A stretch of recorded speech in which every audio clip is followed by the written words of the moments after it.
Okay. So joining me tonight, first of all, I'm Samantha Nolan. I'm Citywide Neighborhood Watch and Crime Prevention Trainer for DC.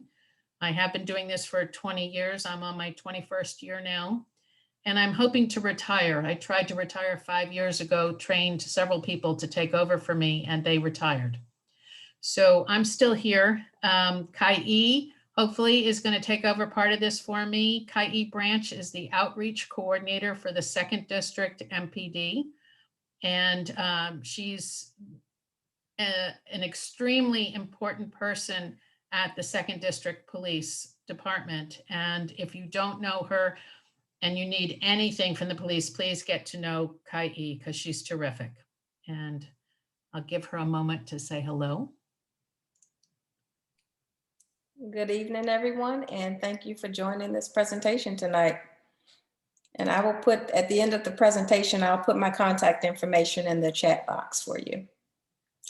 Thanks so much, Kai. Kai is also going to be watching any questions that come in. So as we're going along, hopefully I'll answer all your questions, but if there are questions that I haven't gotten to, Kai will point them out to me and will let me know. As I said in the email that I sent to each of you who registered, the training is in 2 parts. The first part is on crimes of opportunity and how to prevent becoming a victim of a crime of opportunity. 80% of the crime in DC is crime of opportunity, and we can prevent them. We can drive crime down and allow our officers to really pay attention to those more vicious crimes that we really want them spending their time investigating and preventing. So it's up to all of us in the city to work on reducing crimes of opportunity. So I'm going to show you actual crime scenes or possible crime scenes and describe the behavior that either led to the crime happening there or describe the behavior that could possibly lead to a crime. And a picture is really worth a lot, and you will remember better what not to do by watching these pictures. The second part of the program will be on describing, well, what do you do with all this information? You need to share it with your neighbors by becoming block captain. It takes very little bit of your time to get your neighborhood watch program going on your block. But once it's going, it is invaluable, especially for people who are either seniors or individuals who don't drive, especially during this pandemic. Neighborhood Watch has been terrific for helping others along during the pandemic, delivering groceries, checking in on neighbors. There are just so many things you can do with Neighborhood Watch once you get started. So hopefully you'll all learn all of that. Kai, you're continuing to allow people in as we talk. So in case anybody is in the waiting room. I'm going to start off by showing you a PowerPoint. I wrote the PowerPoint. I took all the pictures. They're all actual pictures from the neighborhood. All around DC, different neighborhoods, and they're all actual scenes. So I'm going to get started with that now, and I'm going to share screen. Hold on 1 second.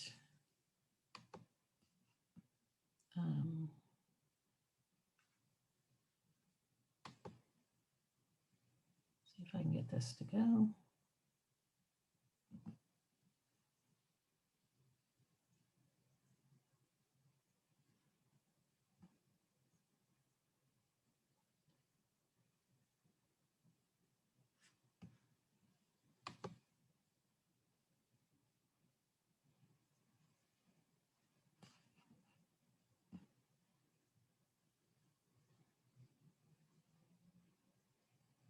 Kai, can you tell me if the PowerPoint is showing? No, it is not. Okay, I'm going to try this again. Put it down for a second. And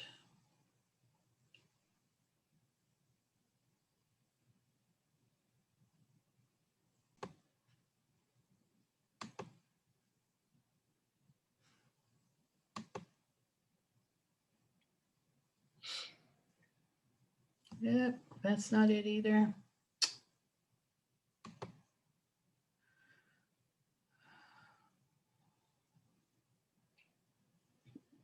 Yes, I can see a Word document. That's not what I wanted to share. Okay. Trying to figure out how to.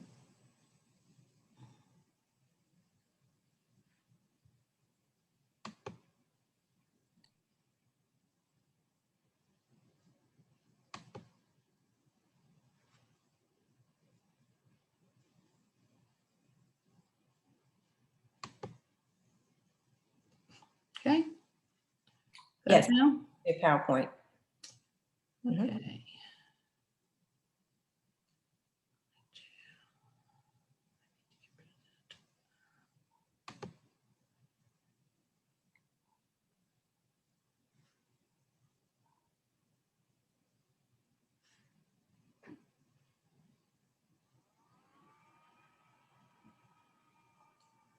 I've got a problem with my screen here. Hold on a second.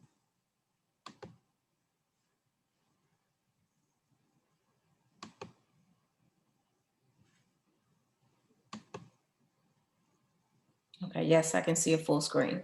Okay, terrific. Okay, crime prevention tips. Again, written by me. Oh, I'm going to give you, you all should have my email address because I've sent you all invitations. And at the end of the training or tomorrow or whenever you start working on this, if you have any questions, please send me an email. I'm very responsive. So the police department works hard to prevent crime, but they can't be everywhere all the time. And in order to decrease crime, they need our help. So this hopefully also will reduce your likelihood of becoming a crime victim. Burglaries are not random. Some houses are more likely to be burglarized than others. Tall hedges, porches, and porticos shield crimes in progress. So this is a particular house. The first time this house had a burglary, the sergeant at the 2nd District and I went to the homeowner and asked if we could cut back the bamboo.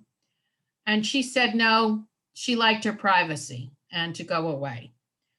Well, then she had a second burglary. And again, she did not want the hedges cut. The problem with these bamboo hedges is while she has privacy, burglars also have privacy behind the hedges. They can enter the home without anyone seeing them. And after her third burglary, she died of a heart attack in the process of the burglary and was found outside the home by the postal person in the morning. This is very serious. So yes, we like our privacy, but some houses actually attract crimes. So the house was then sold, and this is what the house looks like now without the bamboo. You can see how police or neighbors or anyone can see what's going on at this house where they couldn't see before. So as I said, certain houses attract burglaries. This one is less likely to. This particular home had a home invasion through this front porch. The outside door is often kept unlocked and the inside door is locked. But what burglars do is they go inside, they close the outside door, and then they smash a window or a door and are entered into the home without any neighbors or cars driving by seeing what's going on. So we ask, please, first of all, if you have a porch or an enclosure like this, please invest in an alarm system. It won't stop the burglaries, but it will decrease the amount of time the burglar is inside the home. And I'll talk about that in a little bit. Also, keep the outside doors locked. And the homeowners here were on vacation. We're going to talk about how burglars know you're on vacation. But the homeowners here told their neighbors that they were going on vacation and they have neighborhood watch on this block. And the neighbors actually saw 4 people go into this house when they knew the neighbors were on vacation, and they called 911. 3 of the 4 burglars were arrested during this burglary. So if you're going away, make sure that you tell your block captain. There are red flags that burglars look for as they drive through the neighborhood looking for their next victim. Tall grass, newspapers out in the middle of the day are indications that people are on vacation. There are also 2 other things that it could be. The individuals inside could have a disability and they're not able to get out to get the paper or cut the grass. They could be seniors. This is my car driving through the neighborhood looking for my next victim, just like burglars would do. And if you're going on vacation, please have someone cut your grass while you're gone if you're going to be away more than 1 week, and stop your newspaper. Tell your block captain or your neighbor that you're going away. So if the newspaper is delivered anyway, they can go and take it in for you. Again, newspapers out in the front of the house are a big indication that you're on vacation. Lights on in the front of the house also indicate that no one's home when the light is on during the day, because if you were home, you'd turn that off. We also are encouraging individuals to get timers for their outside lights, and I'll talk about that in a moment too. A lot of contractors and politicians leave hangers on the front doorknobs or rolled up into the handle. And what burglars will do is drive through the neighborhood a day or 2 later to see who hasn't removed that from the front door, because if you're going in and out your door, you're going to take that in with you. And that's another indication that you might be away.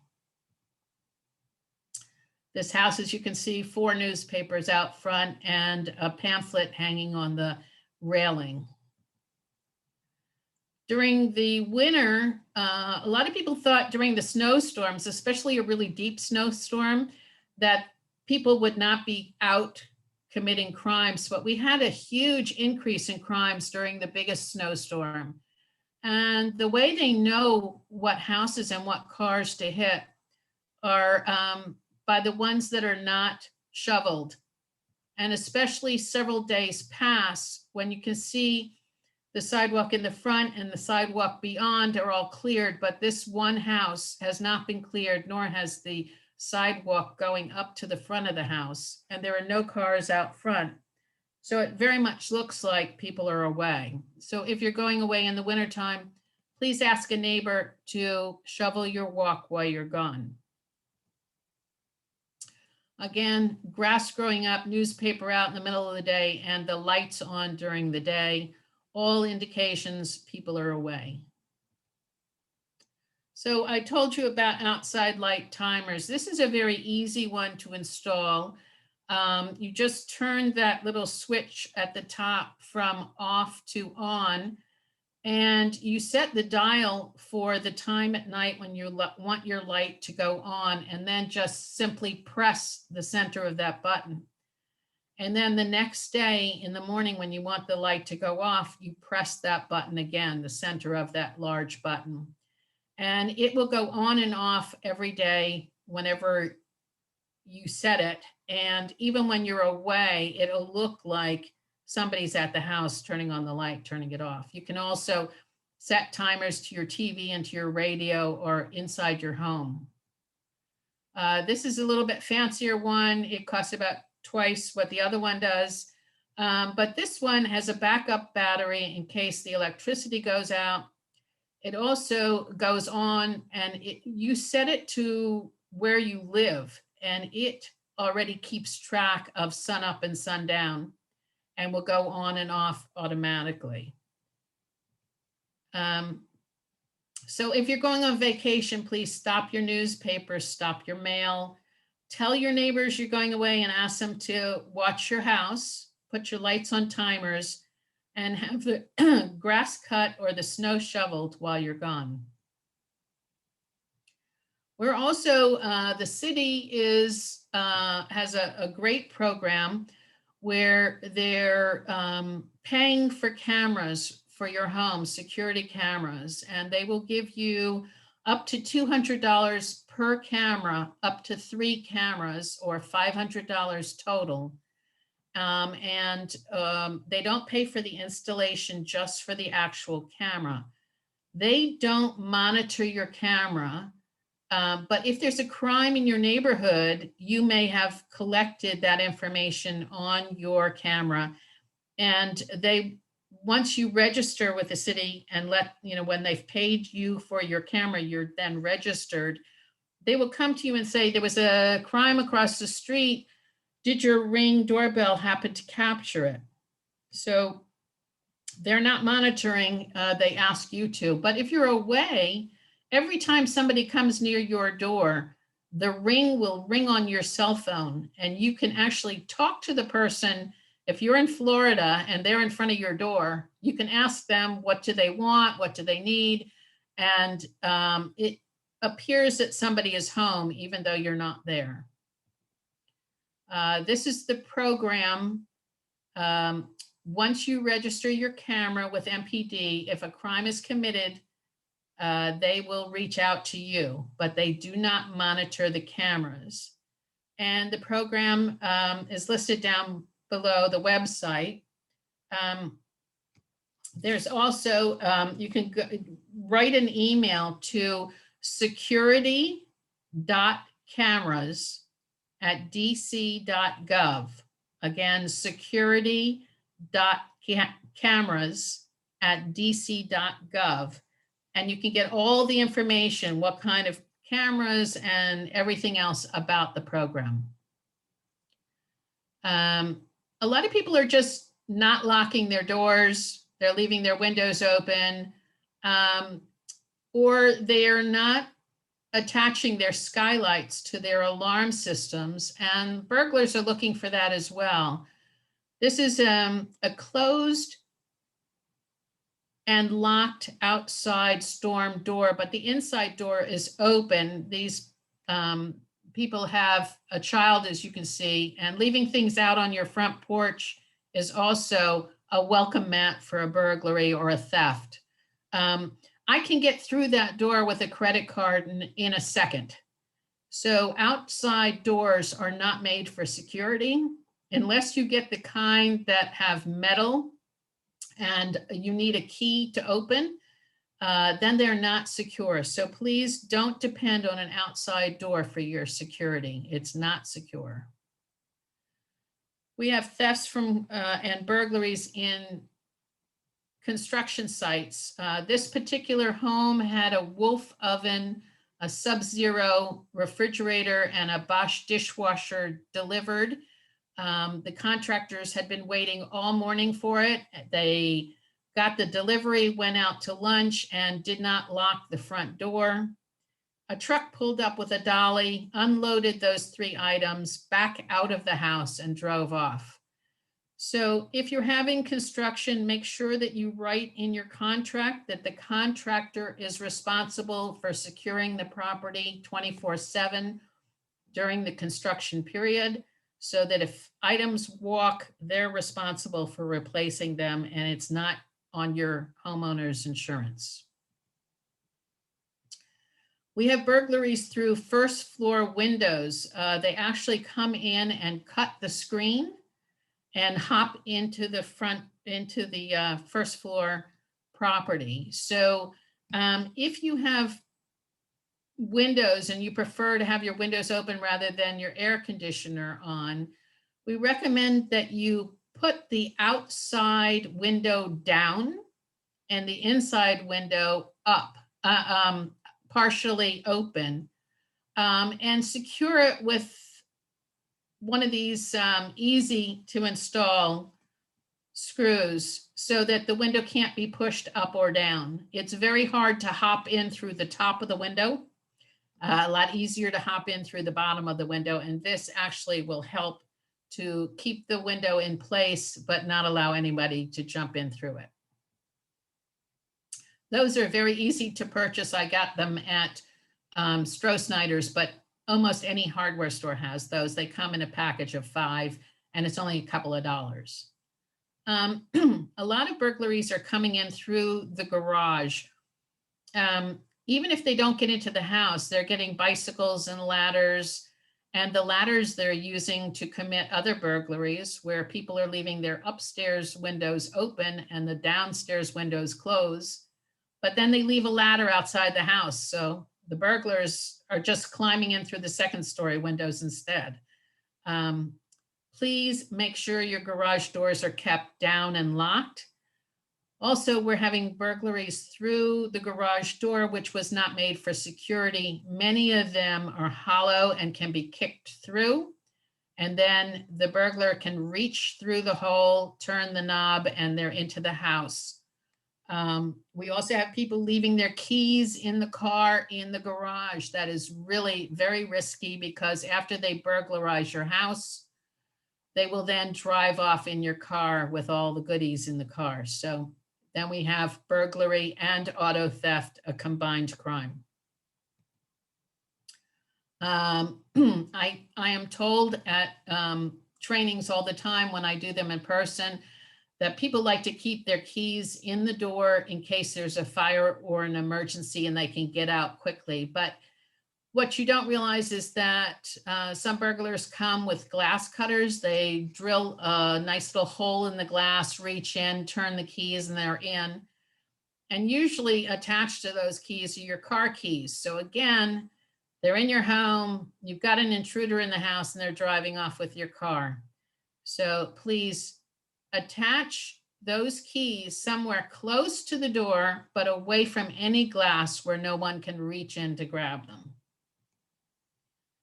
We've also had burglaries through air conditioning units on the first floor. We actually had a video that was broadcast on the MPD listserv showing an individual pushing in the air conditioner and then hopping in after it.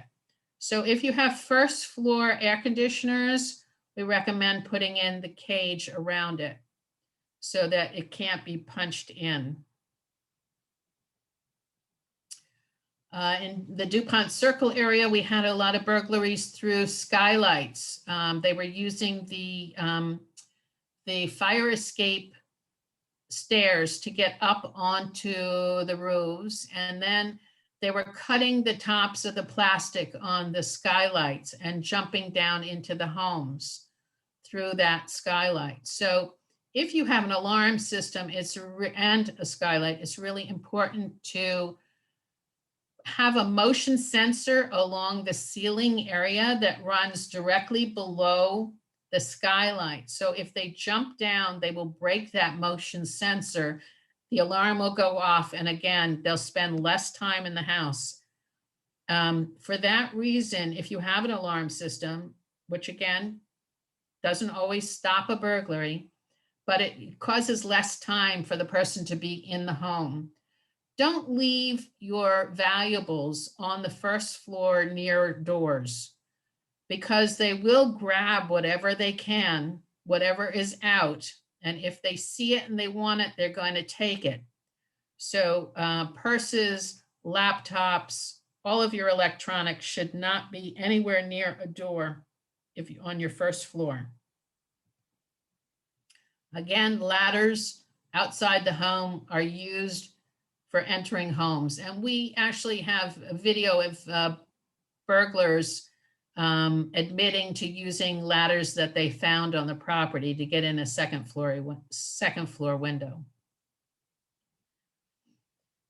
False rocks, frogs, cats, even plants above the door, under the doormat, on the windowsill. Please don't hide your key. Give it to a neighbor. If you're locked out, your neighbor will have the key. But burglars know all of the tricks, so don't think that they don't. This is their job. Just like you have a job, this is their job, and they do it well. So no more leaving keys outside the house. This is actually my crime scene. That's my kitchen, and if you see the window on the left-hand side is not painted, That's because my burglar came right through that window to get my purse from the table. And I was standing in the kitchen facing the window because I heard something in the kitchen and was looking for somebody coming in. And my being there did not prevent him from coming into the room. So I can tell you, please, if you have windows on your first floor, do not leave anything of value that will attract someone to come through your window. You don't want that experience. A lot of burglars will knock at the front door, ring the doorbell first to see if anybody's home before they break into the house. So always respond to a knock at the door, but look through the peephole if you have one. If you don't have one, please install one. It's very inexpensive. Keep those doors locked and do not open the door to anyone you don't know, because once they're in your house, you could be a victim. So tell them whatever they need. If they're in trouble or what else, you will call 911 and get an officer to come and help them. But you don't let them in the house if you don't know them. Most of the time, thefts and burglaries are for electronics. So as part of tonight's training and follow-up, I will send you information to share with your neighbors about writing down and taking pictures of all of their electronic serial numbers. Once something is stolen, the only way to get it back is through a serial number. And the police are connected with the pawn shops. So if a stolen item shows up in a pawn shop, that's the way you're going to get it back. Or sometimes the police will have a raid on a location and will discover, 20 laptops or TVs or whatever. And if the serial number is on your police report, you'll get your item back, but otherwise you can just say goodbye. So please make sure you keep that. You can take a picture of it, send it to the cloud, make a file folder with whatever it is that all of your information. So we have some people with us tonight who live in either apartment condos or co-ops, multi-unit housing, and we're having burglaries there as well. And there are several ways that the burglar is getting into the building, and I'm going to run through that with you now. Most buildings now have secure keys or key fobs that you use to get into the building. And what the burglar does is run up behind someone who is approaching the door and says, oh, can you hold the door for me? I'm right behind you. And people are nice and they let the person in. Once they're in, they go floor by floor and door by door, just turning doorknobs to see if they can get into an apartment. They're also getting into laundry rooms and robbing people there. They're getting into the storage rooms and stealing bikes and other items from the storage room. Another way they're getting in is when people are moving in or out and the door is left unattended and open, they'll just walk in through the back door. And once they're in the building, they're in the building. So it's your job as a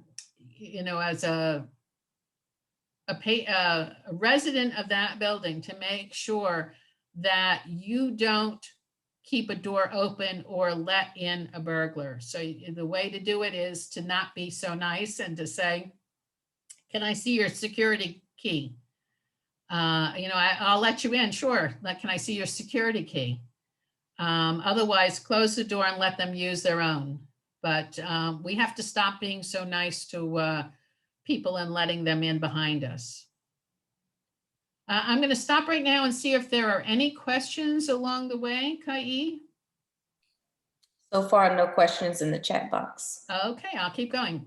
Okay. So theft from auto happens just about every hour, every day, and it is a crime of opportunity. If you don't leave it, they won't take it. So this is the kind of thing that we're seeing in the city all over the place. And there's really no reason, and this is an old slide. So one of my firsts, you can see how big the computer was at that time. They're much thinner than that now, but leaving items in your car just makes crime easy. And your car should look like it just came from the dealership. Don't leave any change. Don't leave any CDs or other items exposed. And just make sure that nothing is in the car that's going to attract people to break the window, because they will smash and grab and be gone before you know it. If you're leaving from work and you've got your laptop or whatever, and you're going to a restaurant to meet friends, before you get in the car, put everything in the trunk and lock, keep the trunk locked and make sure your car is locked. Don't wait until you get in front of the restaurant to put everything in your car, because then the people standing around there have seen that something valuable is being stored in the trunk, and they will break into your trunk and get it. So if you forget, pull over a couple of blocks before you get to the restaurant and take care of it. Going on vacation, especially we're coming up to the summer where a lot of people are going on vacation. And many people like to leave early in the morning, so they store up everything into the car the night before and then lock it thinking it's safe. It is not safe, because when you come out in the morning, everything of value can be gone. So please don't. In Neighborhood Watch, we say, if you leave it and they want it, they will take it. So please don't leave it exposed. Okay, Samantha, we have a question. Okay. How difficult is it to cut a plastic roof skylight? They can be smashed easily.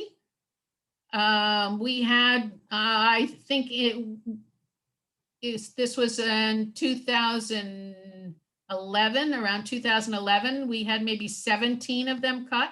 So it couldn't be that hard if we had that many. So I would recommend wiring the skylight to the alarm system. And make sure not to leave a ladder outside too. All right, any other questions?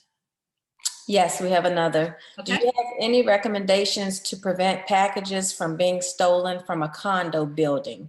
The lobby is unattended. Packages are left in the lobby or even outside. What are some suggestions that we could pass on to management? Okay, two things. One, if you have an office, have it delivered there. And second, require a signature.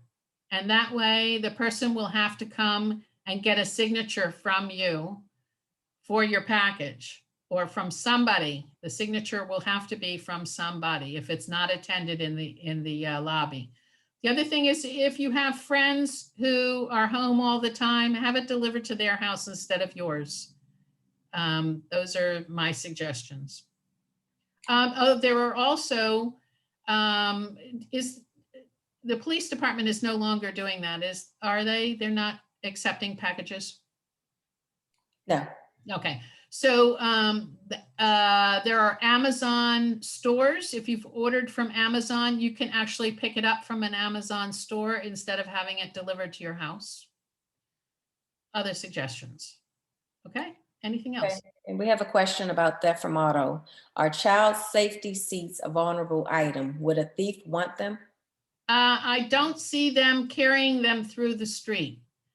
Usually they want something they can stick in their pocket or carry in a small bag, but child safety seat is, if they're installed properly, they're going to be too hard to be bothered with.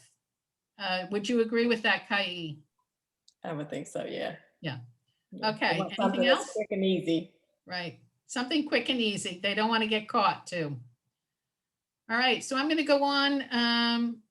Auto theft prevention. Keep your doors locked, and never ever leave your car running with the keys in the car. That there's, not only will your car be stolen, We've had more cars stolen during the pandemic than ever before because of all the delivery drivers that are leaving their cars running. So it's also $100 fine if you have your car stolen.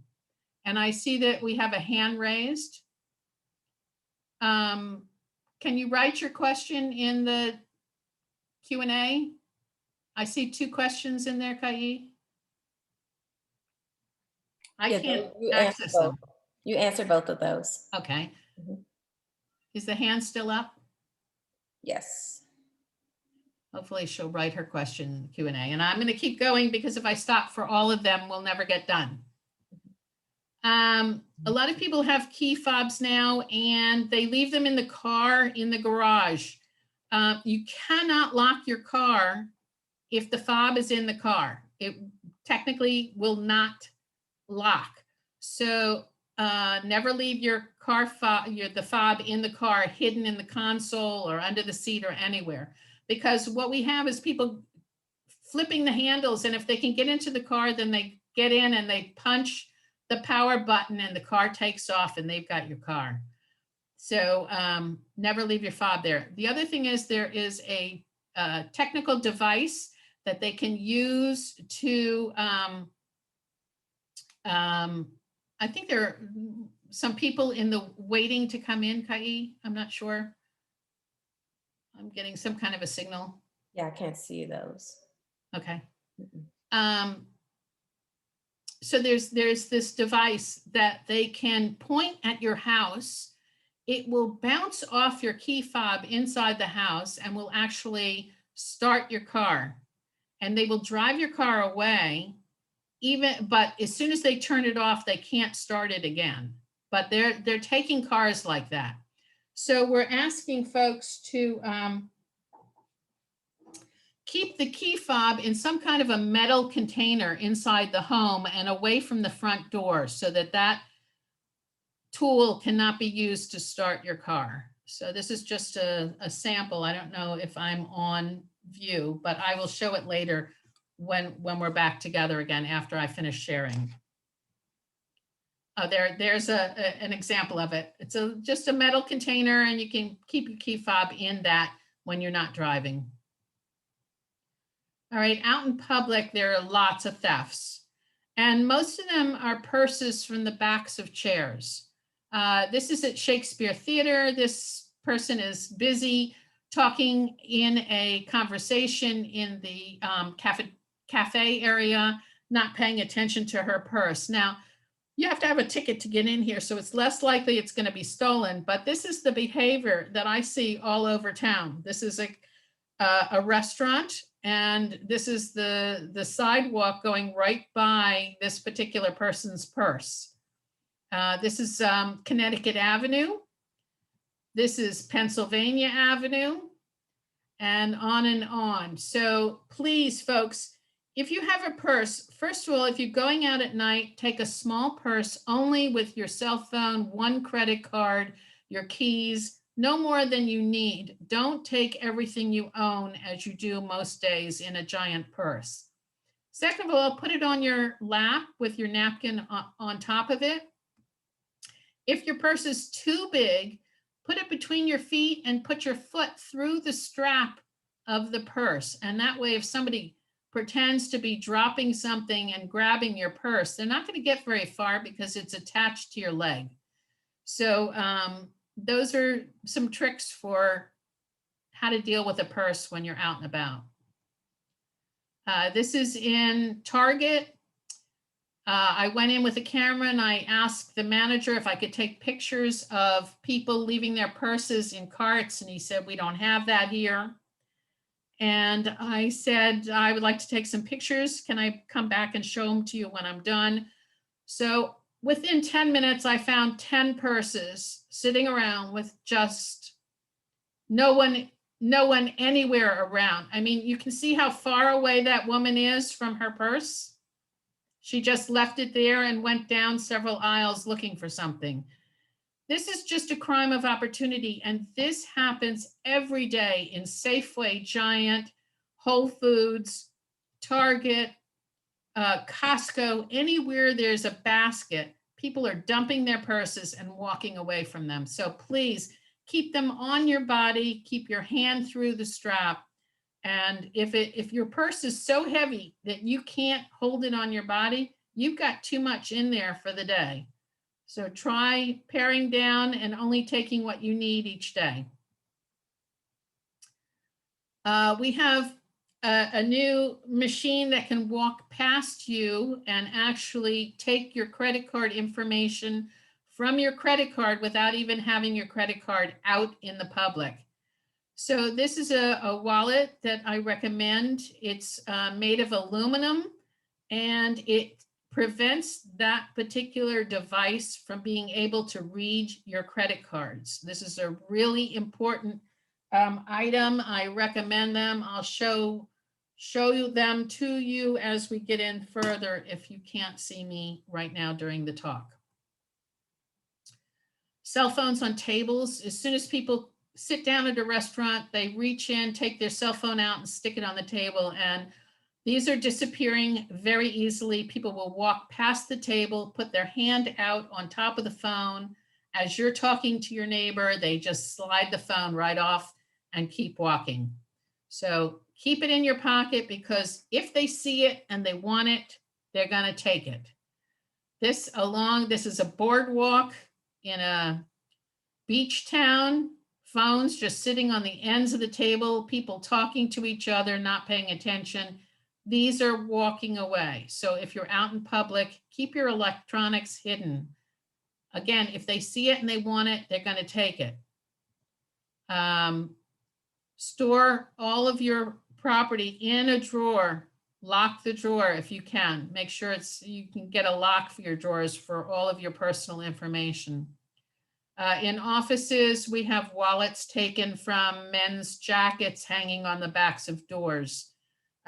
We have people coming in as messengers, and they just walk through the offices taking stuff. So they're not real messengers. They're just carrying a manila envelope looking like they're messengers, and they're stealing from office buildings. Not many people there right now, but we're going to get back to normal again, hopefully, and you'll be back in the office. So again, iPhones, all of your eyewear, top priority for thefts in offices and elsewhere. So I'm going to go through this a little bit faster. This is a department store, especially during October, November, when people are preparing for the holidays, they're collecting items. If you leave it middle of the night, they're going to drive by, take it, and then their kids are going to have what your kids had before.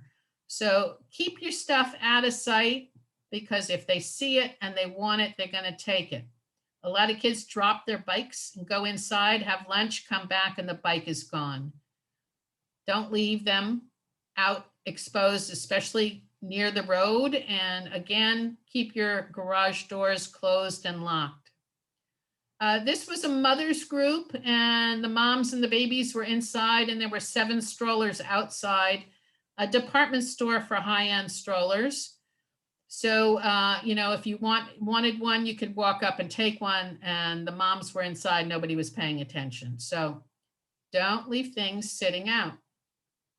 This is a high-end Bob double stroller, $850, left by the side of the road. This is just ridiculous, because I could pull up with a van, pick that up, put it in my van, and keep driving. Nobody would ever see it again. This canoe actually disappeared.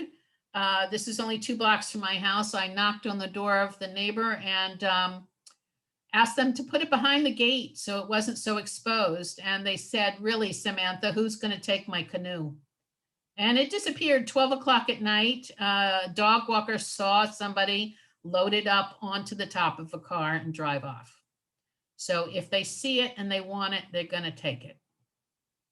We have a lot of bikes stolen, and 2 things we've learned: if you properly lock the bike through the body of the bike, this one is not properly locked, but the seat is taken, and those 2 things, having a lock proper through the body and having the seat taken, will prevent bike theft. It is really uncomfortable to ride a bike for very long without a seat. And if the police see a bike without a seat, they will be suspicious. They could pull the person over and ask them for their identification. Um, and then if they get a report of a stolen bike that matches the description, they then have an individual of interest. Again, locking the bike is really important, but don't lock it to a street sign. It must be something that's immobile and is not going anywhere. This one has a great lock, but this is what happens to the bikes. These signs were not made for being permanent. They are easily lifted out of the ground. The bikes are then taken, put in vans, and then the lock is cut. So this happens all around DC. Do not lock your bike to a street sign. Don't show your electronics in public. If they see it and they want it, they will take it. So I'm going to go through this. This is the Metro. This was pre-pandemic, as you can tell, no masks. But all three of these individuals are right by the Metro door. And what the thieves are doing is waiting for the door to say, bing bong, door's about to close. And then they will grab the electronic out of their hands, go out, the door's closed, the train takes off, and you're left there with earbuds hanging and no electronic for you. They like these because, first of all, they know they work because you're sitting there actively engaged. They don't need a password because you're already on the electronic. And they can easily turn around and sell these quite easily. So it's like standing in public holding $1,000 in your hand and not being approached by someone to rob you. Just think of your electronics as money and don't stand out in public. Again, this is the behavior they're looking for: eyes down, earbuds in, working on an electronic. This is the side seat right here, the blue one, to the door. So they just stand waiting for the doors to about close and they grab and run. The woman with the blonde hair is got that behavior. The other woman is asleep with her purse sitting next to her, not paying attention. She doesn't have her hand on it. She doesn't have her hand through it. It's just sitting there and anyone could grab that purse and run. Or sit in the seat behind her and lift it and then move on. This in public on the street is the behavior that robbers are looking for, and about 8 out of every 10 robbery victim was actively using an electronic at the time of the robbery. That's what the behavior that they're looking for.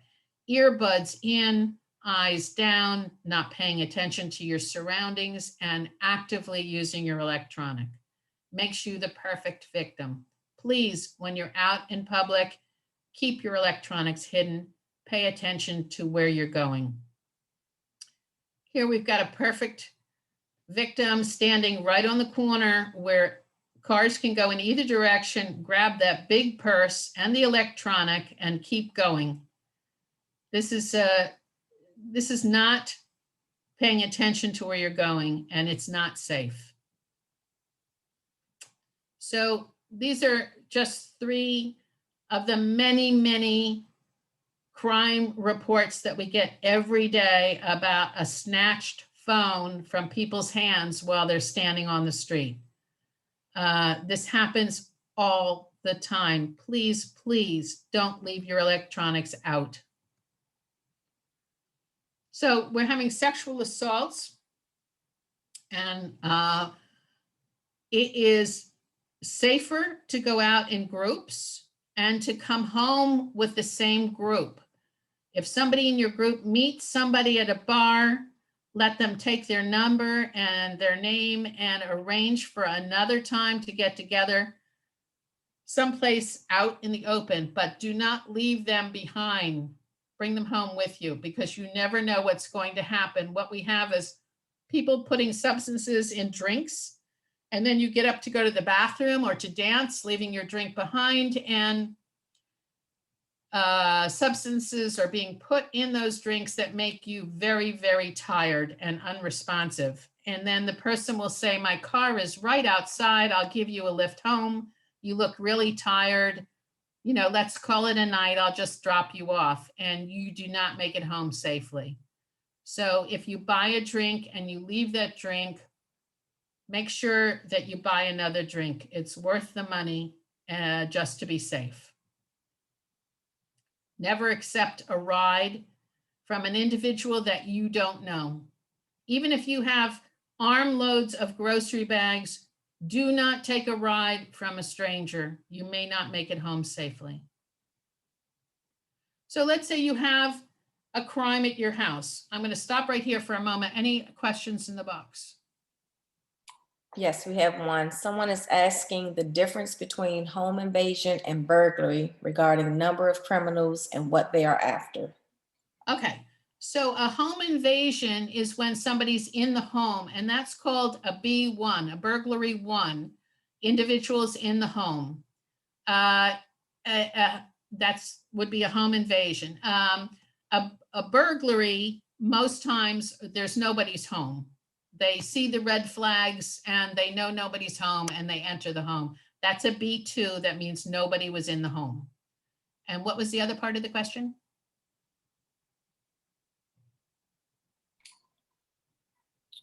The difference between the number of criminals and what they are after. I don't know about the number of criminals. What they're after usually are electronics, money, anything they think they can sell. So lightweight, easy to sell. That would be the best thing that they're going to steal. I haven't heard of anybody stealing big paintings. I've been asked that several times during trainings. Paintings aren't usually something they're going to steal, especially if they came in through a window. They're going back out through that window usually because the doors may be locked with keys. I don't know.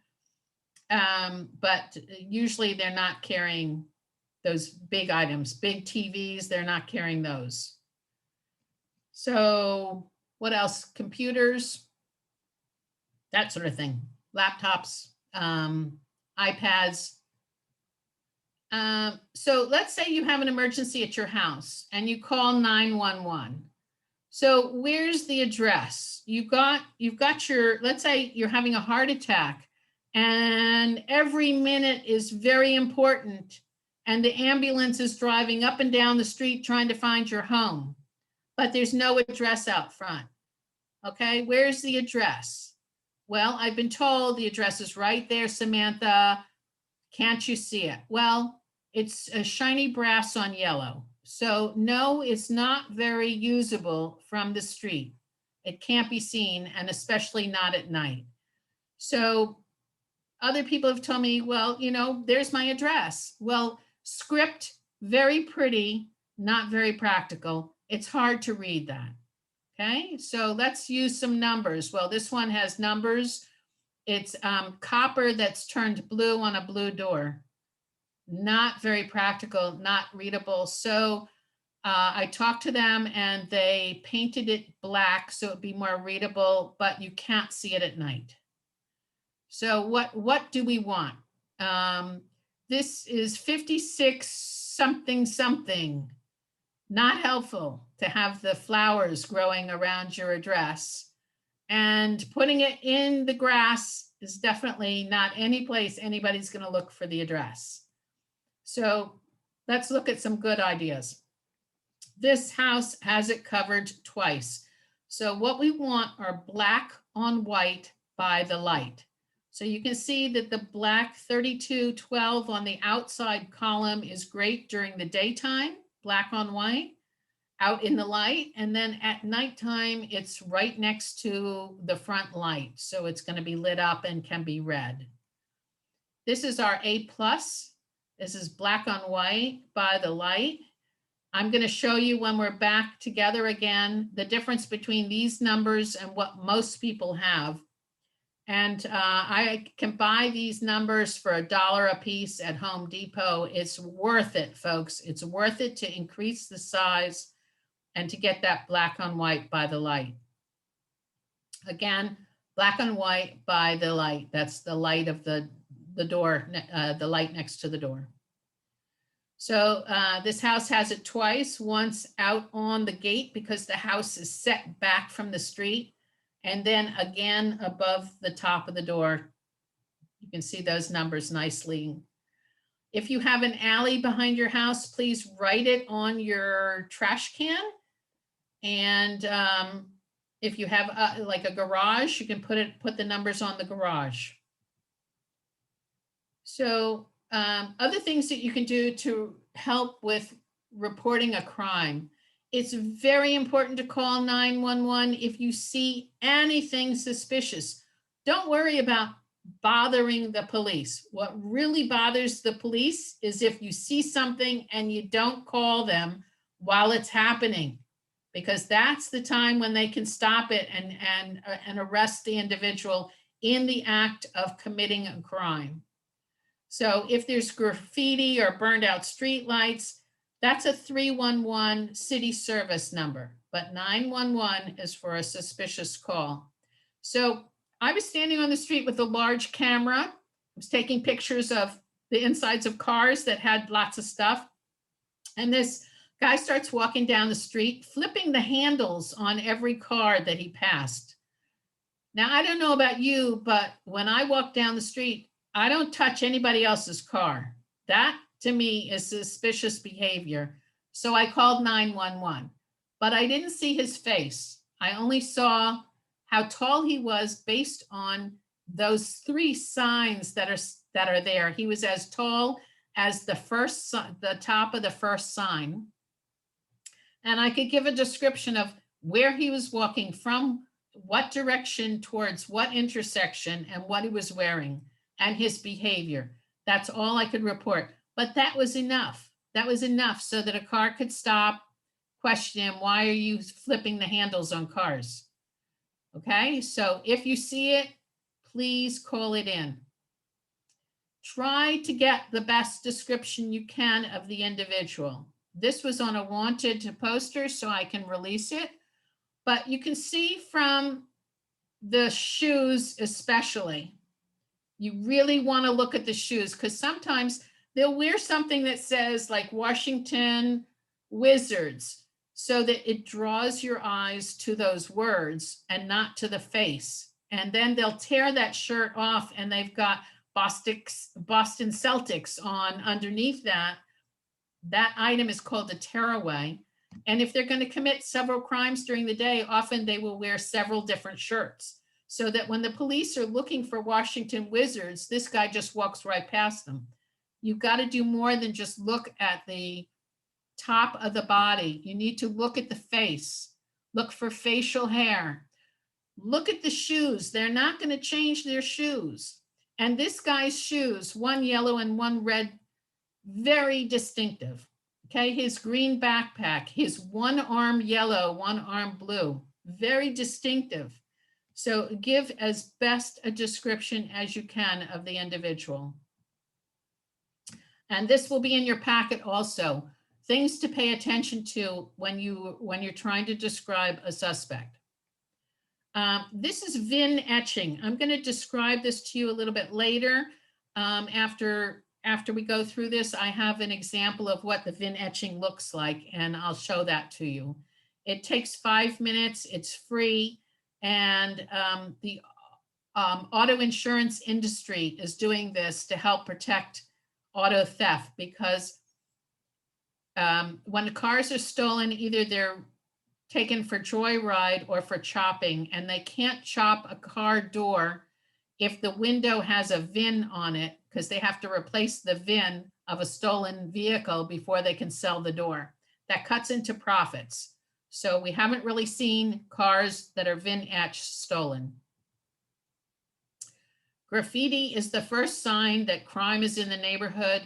Call 311 and describe it and have it removed. And be very careful when you're at an ATM out in public. please try to go inside. Don't go outside at night, and don't count your money out in public. Make sure that you're standing so that nobody can see you put in your PIN number. And really pay attention to your behavior when you're at an ATM machine. So we have computer and telephone scams going on. There's a COVID scam. Did you have a question, Kagi? Was there a question? Okay. There's a COVID scam going on. People are calling or sending emails saying that they have a product that will prevent you from getting COVID. It's a scam. Anybody who calls you or sends you an email asking you for your social security number, your Medicare number, your credit card number, if you call a company to place an order, that's one thing. But anybody who calls you and asks for a credit card number or your PIN number or anything else, that's a scam. Just forget it. Delete it. If you see the word Nigeria, it's probably a scam because nobody in Nigeria has left you $1 million. If you see the word lottery, it's a scam.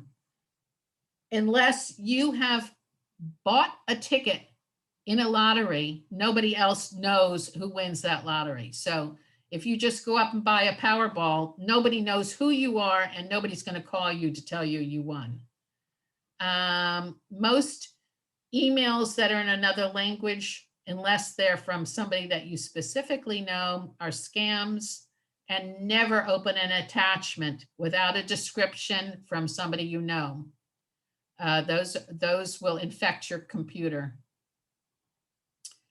So trust your intuition. If it feels off, delete it. Okay. There are no drugs that will prevent COVID.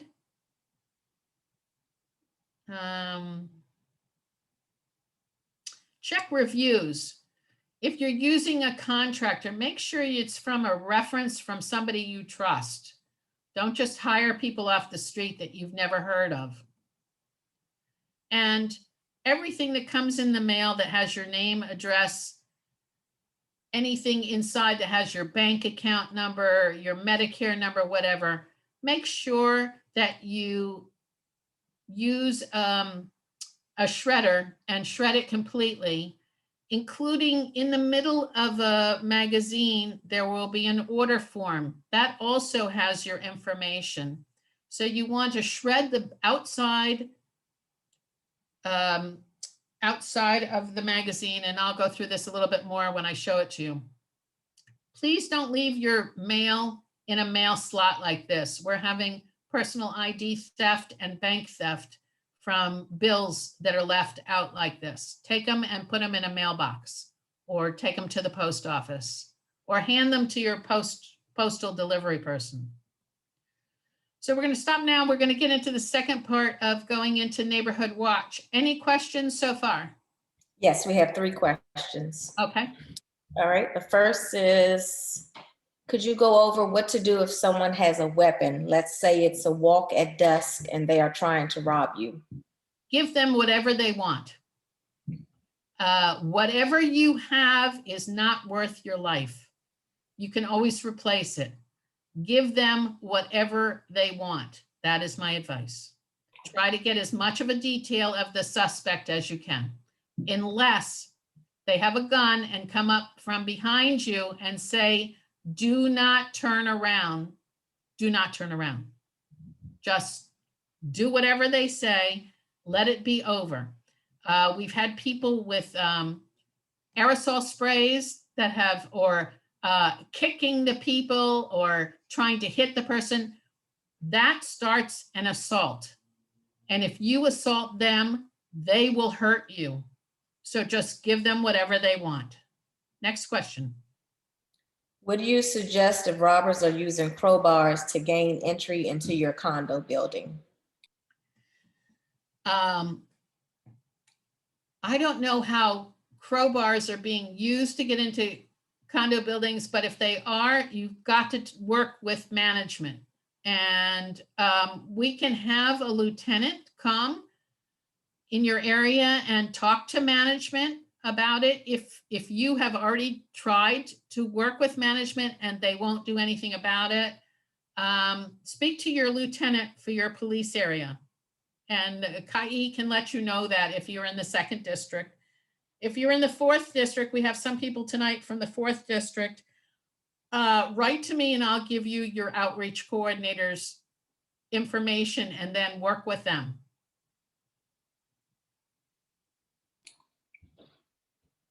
One more? All right, actually 2 more now. Where can I get VIN numbers etched? Okay, we have VIN events and we will announce that on neighborhood listservs when we have it. The company we were using, their computer broke and they haven't replaced it, but I'm looking around for a new company to do a VIN etching event. They'll come to the neighborhood, they do it for free. It takes 5 minutes per car. You just have to show them your driver's license and your registration. And you have to be the person who registered the car. It has to be in your name in order to get the VIN etching done. Okay, and one last question. If you are old and walking on a cane, how can you be safe walking? Get somebody else to walk with you who is able-bodied. As I said, there's safety in numbers, and people who are vulnerable are vulnerable. So try to have somebody who's not vulnerable walking with you. And part of Neighborhood Watch is making sure that people who are vulnerable are taken care of on the block or in the building. So that will help you as well.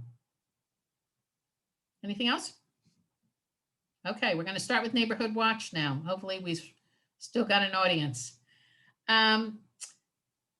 What you want to do first is join the listserv for your district. And you can reach out to the outreach coordinator, and in the 2nd district, that's Kai, and she'll tell you how you can register in the MPD. And then every morning you'll get a crime report of the crimes that happened in your area and also arrest reports. And that helps you to see where the crimes are. It's very important for a block captain to be on the listserv so that you know where the crime is happening and you can share that with your neighbors and tell them, like, we had a car break in a block from our house. Please, everybody, make sure you're not leaving anything in the car that's going to attract these individuals to our block. That sort of statement. Okay, this is what it looks like when you get a message in the morning. It tells you the police service area. That's what PSA means. The 2 says it's the 2nd district. And then you will learn what PSA you live in. If you're in Chevy Chase, it's 201. If you're in Cleveland Park, it's 205. Is that right? Or 204, Cleveland Park. Cleveland Park, 204. 204. Palisades is 205. Georgetown is 206. So you will learn that. Then it tells you the date that it was reported, what kind of crime it is under offense. It'll tell you the block it happened in. It is not going to tell you the specific address because we have to protect the victims. We're not going to give out specific addresses and tell you, oh, Joe Smith down the block was burglarized. No, but we will tell you the 2900 block of, okay? And in between the times that it happened. And then the next email you're going to get, well, this is another one. By studying the crimes that happen, you can look for things like these 2 crimes happened within 1 block of each other, and we had several crimes. Theft from auto. Theft from auto is a crime of opportunity, and dark places encourage crime, light places discourage crime. So more than likely, there's a street light out in this area. So you want to go out and make sure that all the street lights are working. And then you're going to call that in to 311. And I'm going to discuss that when I get to that slide. So you can also join Nextdoor, and Kai, as the outreach coordinator, will talk to you about joining those two things. If there is a lot of crime from one person in one neighborhood, you can write a community impact statement along with the U.S. Attorney's Office, and that will be read by the judge during sentencing to help him or her make a decision as to how long. If it says they get 1 month to 10 months, if they've committed 10 crimes, they're more likely going to get the 10 months. So your statement really helps with that. You want to check for your address, check your street lights, keep all doors locked, keep valuables out of sight, keep your home and car doors locked, and become a block captain. So here is what the street light looks like. It has a specific number on it, each pole. And if the street light is out, you want to make sure this number is what you give the 311 operator, or you can do it online. There's I don't know if it's my next slide, but we'll discuss that as well. And they will come at night when the light is out to check the bulb. And it may be the bulb, or it may actually be the light itself. And they will fix it if they can. Otherwise, it'll take a couple of days for them to come back.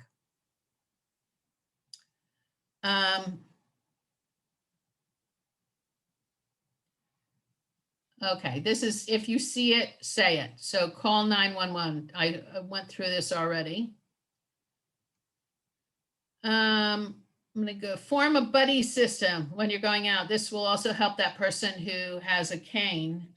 So when you're away, your neighbor, your buddy will take in your newspaper and anything that's delivered to your house and watch your house for you. These are all the things that I've gone through. So if you want to be a block captain, there are responsibilities. There are floor captains if you're in a building like a co-op or a condo or dorm. And then there are block captains if you're on a street with single family houses or row houses.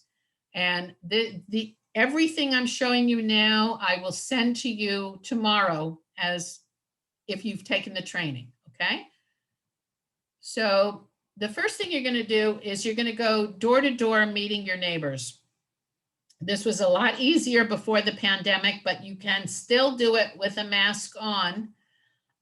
This is a sheet that you don't want to give to your neighbor. You want to fill in your information on the top line all the way across. Then you want to go to your neighbors that you know and have them fill in their information, and then go to a neighbor that you don't know. And I've had people tell me they lived on the same block for 30 years and they don't know their neighbors. Well, that helps crime when you don't know your neighbors, because anybody can come and go.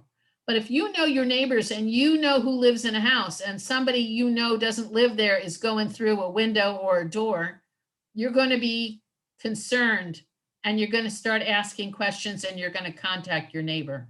And this is the way to do it, because we're going to form a block list.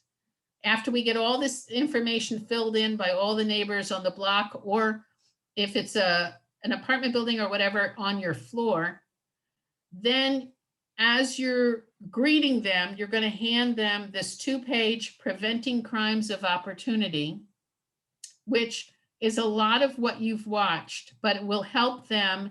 If they read through this, it'll help them to stay safe and not become victims. At the same time, we have lots of other brochures. During October, we have Halloween safety. You're not going to give them all of these things at once. You might give them, not at the same time you give them Preventing Crimes of Opportunity, some other time. If you notice that a lot of people on your block are runners or walkers, you might want to call Kai and say, can I get 22 copies of Runners or Walkers for my neighbors? And she'll make sure that you get it. And then you drop that off at each one's house with a little note saying, please read through this for your own safety. Don't give them more than one because they'll all end up in the trash. We're going to take the information from that long sheet and we're going to fill out this form that is a street map. And it is very user friendly. You can fill in the house numbers, the residents' names, their cell phone numbers, their work numbers, whatever. And it will look, oops, I'm going to show you when we're together what it looks like when it's filled out. This is something else you're going to send to them by email. This is how they're going to record their cameras, their cell phones, their TVs, everything that has a serial number. They can fill it out on these two forms and then take a picture of it, send it to the cloud. They'll have it forever. And if they ever need it for a crime report, they have the information they need. And we already went through this.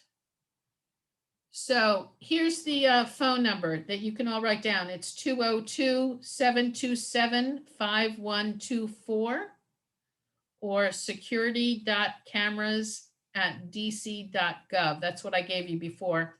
That's in case you're interested in purchasing the Ring or some other camera for your house. So first of all, I want to thank you all for staying on this long, but I'm going to go through and show you more face-to-face. Please remember that not getting involved or apathy is a friend of crime, and getting involved is the way we're going to drive crime down in DC. So I'm going to stop sharing here. And I'm going to come back to real life. So I want to show you that wallet that I had before. So it's the size of, less than the size of a hand. And it has places for credit cards inside.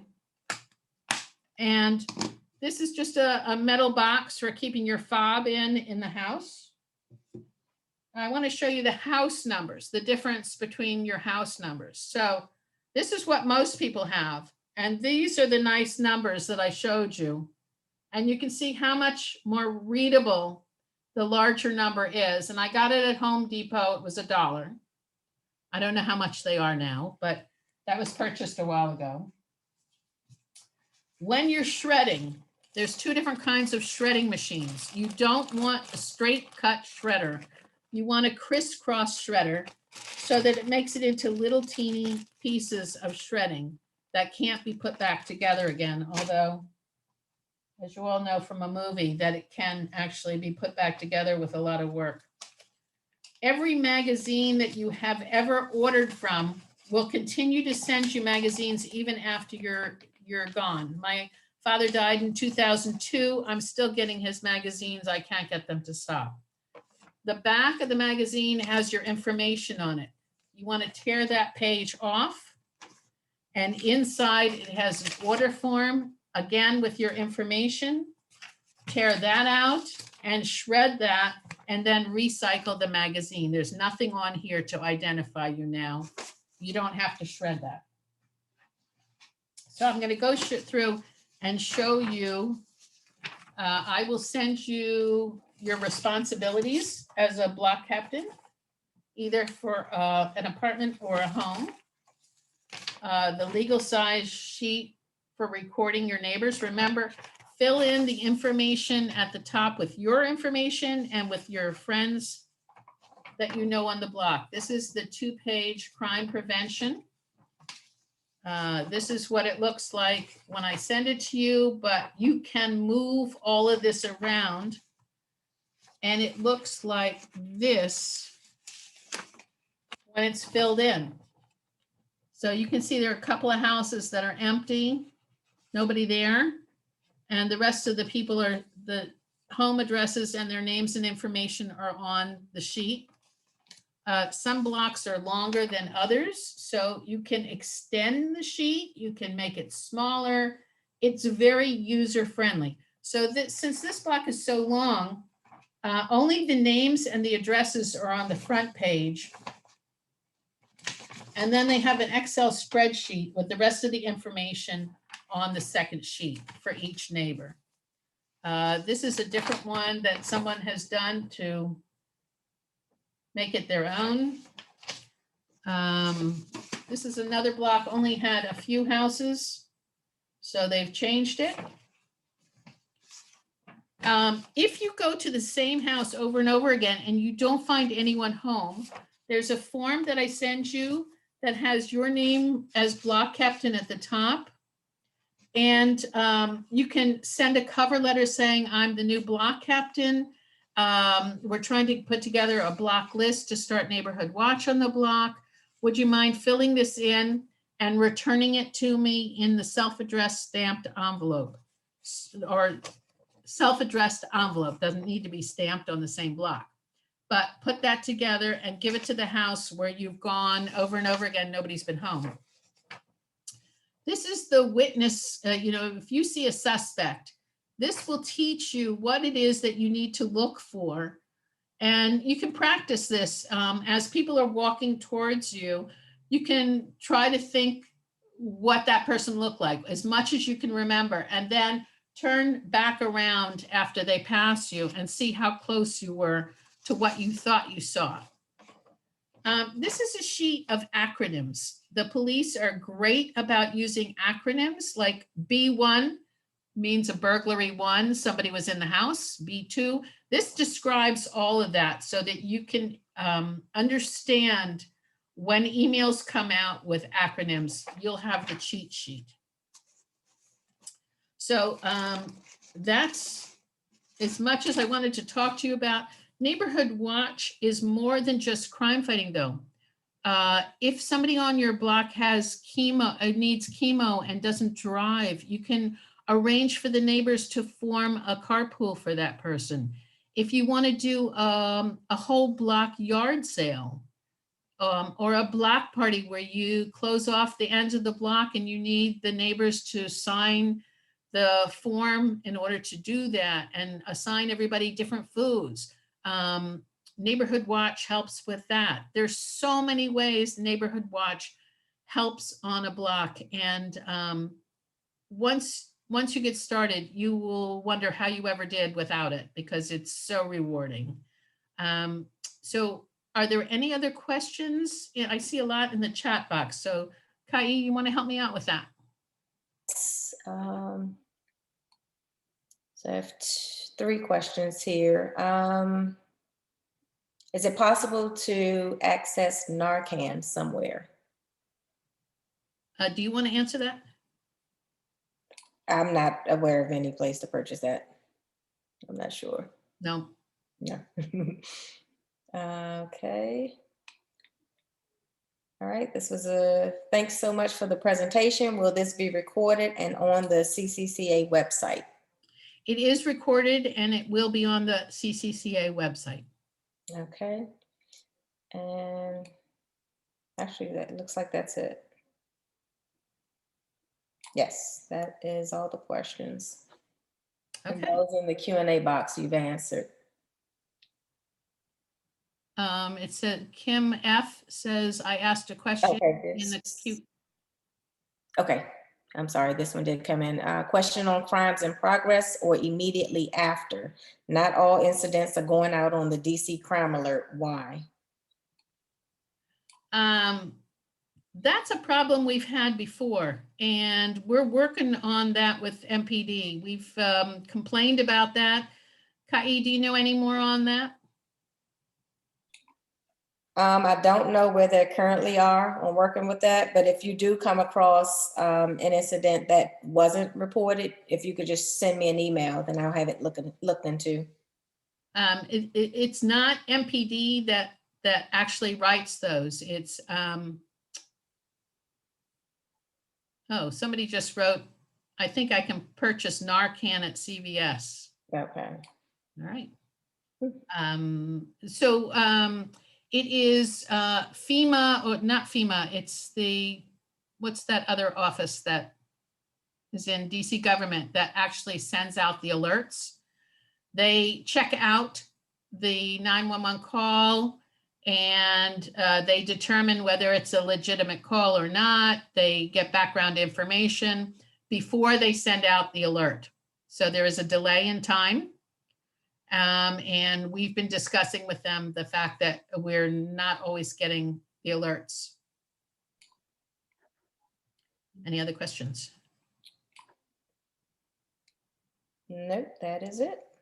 Okay, so there were 13 comments in the chat box. We've been through all of those. In Q&A, we have 5. We Right. went through all those. And yes, all the questions were answered in the chat box. Okay, so tomorrow, for all of the people who showed up tonight, you will get all of those documents that I showed you. And hopefully, if you have any questions on how to use them or when to use them or why you're using them, just write to me. I'm here all the time. I've got my cell phone with me all the time. I can write back to you no matter where I am. I'd rather you ask me questions than sit there with a sheet not knowing what to do with it. So, and I hope you'll become the block captain on your block if you don't already have one. And if you do already have one, please work with your block captain to make sure that everybody on the block is connected together and that your block list is up to date. If new people have moved in or moved out, that you update that block list. And I think that's it. I want to thank all of you for hanging in for the hour and a half and wish you great safety out on the street and in your homes. Thank you. Good night. Thank you, Kai. Oh, you're welcome. Kai, did you put your information in? I will send Kai's information out tomorrow also. Thank you all and good night.